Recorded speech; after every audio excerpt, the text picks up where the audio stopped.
What if I told you that your firearms might not be yours to keep if the government declares martial law? Sounds far-fetched? Well, it's not just a conspiracy theory. History shows us real examples of weapon confiscation during times of crisis, and it's something every gun owner should seriously consider. Just imagine this: a knock on your door, armed officials demanding your guns, and no legal recourse to stop them. Scary, right? But is this scenario realistic, or is it overblown paranoia? Stick around because I'm diving deep into whether martial law could really strip you of your Second Amendment rights. I've always believed in the power of self-reliance and personal freedom. As a responsible gun owner, I know how important it is to be prepared for anything. But I've also asked myself, what would happen if the government decided to overstep its bounds during a crisis? Could they really force me, or you, to give up our firearms? This isn't just some hypothetical question. It's something I think about often, especially when I hear about events like Hurricane Katrina, where firearms were actually confiscated from law-abiding citizens. If it could happen there, why not elsewhere? Now, I know some of you might already have strong opinions about this. Maybe you think, no way would the government dare, or maybe you believe it's just a matter of time. Either way, I want to hear from you. Have you ever thought about this scenario? What's your take? Drop your thoughts in the comments and let's have a real conversation. Because here's the thing, this isn't just about politics or theories. It's about our rights, our families, and our safety. And that's something we all care about, no matter where we stand. Before we jump into whether the government could actually take away your firearms, let's get clear on what martial law really is and what it means for us as citizens. Martial law is when the government temporarily replaces civilian rule with military authority during extreme emergencies. Think natural disasters, large-scale unrest, or even war. Under martial law, constitutional rights can be suspended, and that includes your right to bear arms. It's essentially the government saying, we're in charge now, and you're going to follow our rules, no questions asked. Now, this isn't just some abstract concept. There's historical precedent. Take Hurricane Katrina in 2005. In the aftermath of that disaster, law enforcement went door-to-door in some areas, confiscating firearms from law-abiding citizens. Their justification? Public safety. But for many, it felt like an outright violation of their rights. Imagine surviving a hurricane only to have your means of protecting yourself and your family taken away. And that's just one example. Over the years, the idea of martial law has become a hot-button topic, especially among preppers and Second Amendment advocates. But here's the question we have to ask ourselves. How likely is it really? Could martial law on a national scale actually lead to widespread gun confiscation? This matters because it's not just about speculation. It's about being prepared and understanding our rights.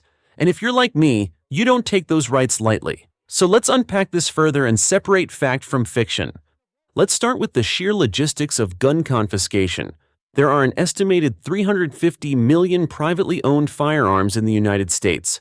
350 million. Now think about this. How would the government, even under martial law, manage to locate, seize, and secure all of them? It's an enormous task, and the numbers simply don't add up. For example, the entire U.S. active duty military consists of fewer than 500,000 personnel stationed within the country. That's less than 1.5% of the total population. Even if every single one of them were tasked with confiscating firearms, and let's be honest, many wouldn't want to, they'd be spread impossibly thin. And then there's local law enforcement. On average, there are only about 2 officers for every 1,000 residents nationwide. In rural areas, it's even less. Can you imagine a small-town sheriff's department trying to go door-to-door across their entire county? It's just not realistic. Now let's add housing density into the equation.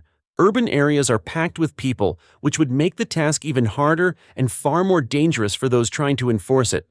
A single house-to-house search is time-consuming, labor-intensive, and risky. Multiply that across cities, suburbs, and rural communities, and you start to see why large-scale gun confiscation would be nearly impossible. Next, let's talk about communication. In a martial law scenario, it's likely that a disaster or national crisis has already disrupted infrastructure. This could mean no power, no internet, no functioning radio networks. If the government can't communicate effectively, how could they possibly organize a coordinated effort to confiscate firearms? Think about it. Martial law would require a functioning chain of command. from federal officials to local law enforcement or military units. Without reliable communication systems, that chain of command would break down quickly. Imagine trying to enforce martial law without being able to send orders or gather information. It would be chaos. And that's assuming the government even has the resources to prioritize confiscation.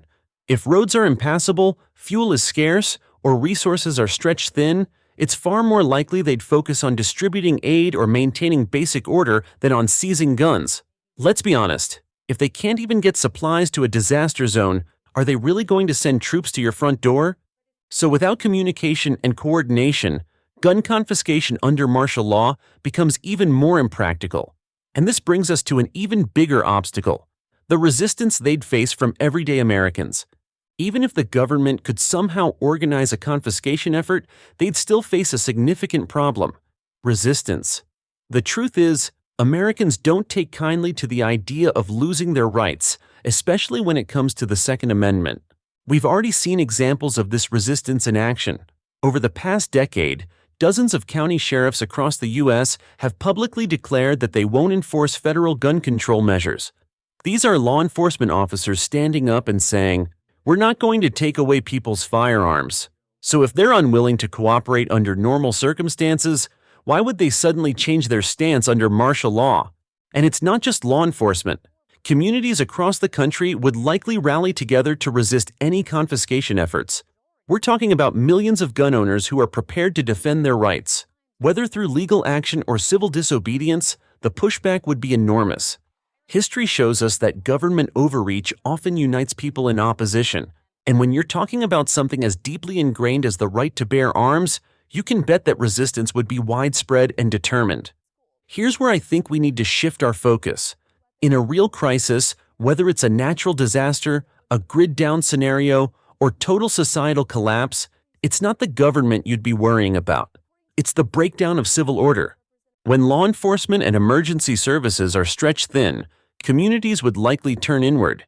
Instead of confiscating guns, local governments and law enforcement might actually depend on armed citizens to maintain order and defend against looters or other threats.